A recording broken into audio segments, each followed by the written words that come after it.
This is Daily Tech Now, where we cover breaking news in the tech industry every day. In today's news, Unity has found itself embroiled in a storm of controversy following the announcement of its runtime fee policy, and it has now issued an apology for the confusion and distress this policy has caused. The company has expressed its commitment to making changes to the policy in response to the widespread concerns it has generated.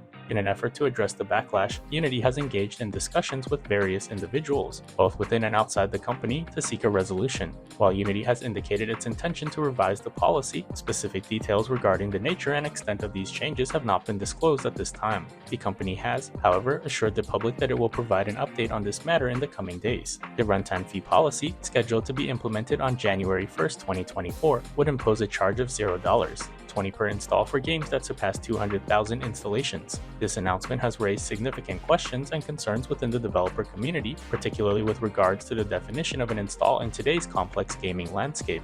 Developers have questioned whether they would be charged for multiple installations stemming from users uninstalling and subsequently reinstalling their games. Additionally, there is uncertainty regarding whether installations via subscription services like Xbox Game Pass or PlayStation Plus would be included in the fee calculation. Unity has attempted to clarify its policy by specifying that it will only count net new installs on devices starting from January 1st, 2024. Furthermore, the company has stated that it will not impose fees on reinstallations, installations resulting from fraudulent activities such as botnets, trial versions, web and streaming games, and charity-related installs. Unity has also claimed that approximately 90% of customers will not be affected by this change. Despite these clarifications, the development community remains dissatisfied, and numerous studios, including Rust 2 developer Facepunch Studios, have announced their intentions to no longer use Unity for their projects. Others, such as Massive Monster, have even gone as far as to threaten the removal of their Unity-made games, like Cult of the Lamb, on January 1st if the proposed policy changes are implemented. The backlash against Unity's policy has been so severe that it has resulted in credible death threats, prompting the closure of Unity offices in San Francisco and Austin as a precautionary measure. The situation continues to evolve, and the industry awaits further updates from Unity regarding the revisions to its runtime fee policy.